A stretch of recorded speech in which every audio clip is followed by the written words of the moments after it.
अहिल्यानगर शहरात सध्या एकच प्रकरण चर्चेचा केंद्रबिंदू बनला आहे आणि ते म्हणजे माजी महापौर राष्ट्रवादी काँग्रेस शरदचंद्र पवार पक्षाचे शहर अध्यक्ष अभिषेक कळमकर यांच्या विरोधात दाखल झालेला अत्याचाराचा गुन्हा. या प्रकरणामुळे केवळ शहरातच नव्हे तर राज्यभरात संतापाची लाट उसळली आहे.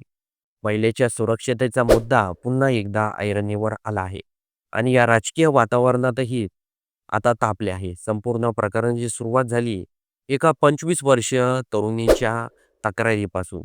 MIDC पोलीस ठाण्यात दिलेल्या फिर्यादीनुसार कळमकर यांनी तिला शाळेत नोकरी लावून देण्याच्या आमिष दाखवले. सुरुवातीला संपर्क, विश्वास आणि आश्वासन, पण नंतर हा संपर्क जबरदस्ती, अत्याचार आणि ब्लॅकमेलिंगमध्ये बनवण्याची गंभीर आरोप करण्यात आले आहे.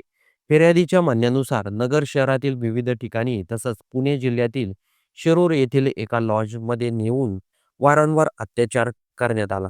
इतकंच नाही तर मोबाईलवर व्हिडिओ कॉल करून कपडे काढण्यास भाग पाडणे, तासनतास मानसिक छळ करणे आणि त्या कृतीचे व्हिडिओ काढून ती व्हायरल करण्याची धमकी देणे, असे गंभीर आरोपही तक्रारीत नमूद करण्यात आले आहे.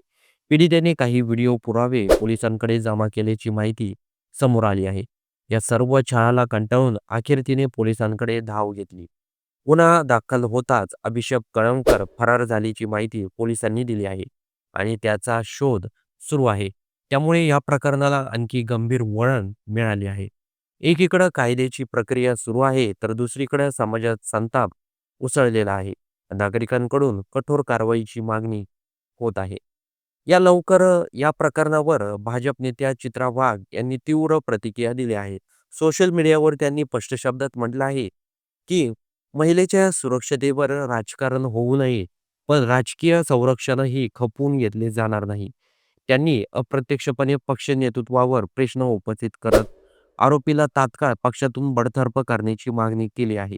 त्यांनी मौन हा सहकार्यासारखाच असतं असं म्हणत राजकीय नेत्यांवर दबाव टाकला आहे.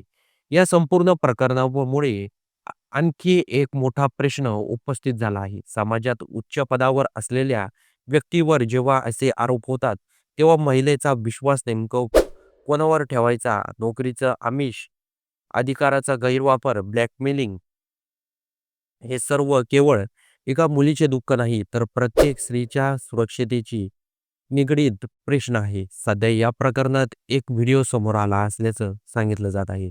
मात्र आरोपीच्या मोबाईलमधून आणखी काही धक्कादायक माहिती बाहेर येऊ शकते, अशी शक्यता वर्तवली जात आहे. त्यामुळे पोलीस तपास करत आहे. अत्यंत महत्त्वाचं ठरणार आहे.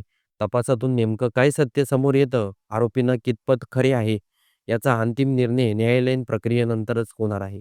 पण तोपर्यंत समाजात आणि राजकारणात निर्माण झालेली अस्वस्थता कायम राहणार आहे. महिलेच्या सुरक्षेच्या नावाने मोठी भाषणं केली जातात, पण प्रत्यक्षात अशा घटना घडतात तेव्हा भूमिका काय असते, हा प्रश्न लोक विचारत आहे. अहिल्यानगर प्रकरण पुढे कोणते वळण घेणार, आरोपीला अटक कधी होणार, पक्ष नेतृत्व काय भूमिका घेणार आणि सर्वात महत्त्वाचं म्हणजे पीडितेला न्याय मिळणार का? या प्रकरणामध्ये माजी महापौर अभिषेक कळमकर हे फरार आहेत. पीडित मुलीने पोलिसांकडे धाव घेतली असून सर्व पुरावे जमा केले आहेत. त्याचबरोबर अभिषेक कळमकर यांचा शोध घेण्याची प्रक्रिया पोलीस करत आहे. राजकीय नेत्यांकडून मात्र पक्षश्रेष्ठींकडे मागणी केली जात आहे की अभिषेक कळमकर यांना पक्षातून बडतर्फ करा, अशी मागणी केली जात आहे. अहिल्यानगरचे खासदार निलेश लंके यांनी म्हटलं आहे की हे सर्व हनी ट्रॅपचा प्रकार आहे.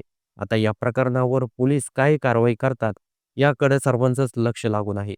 तरी या संपूर्ण प्रकरणाबद्दल आपलं काही मत असेल तर ते कमेंट बॉक्समध्ये नोंदवायला विसरू नका आणि व्हिडिओ आवडला असेल तर सर्वात आधी चॅनलला सबस्क्राईब देखील नक्की करून जा.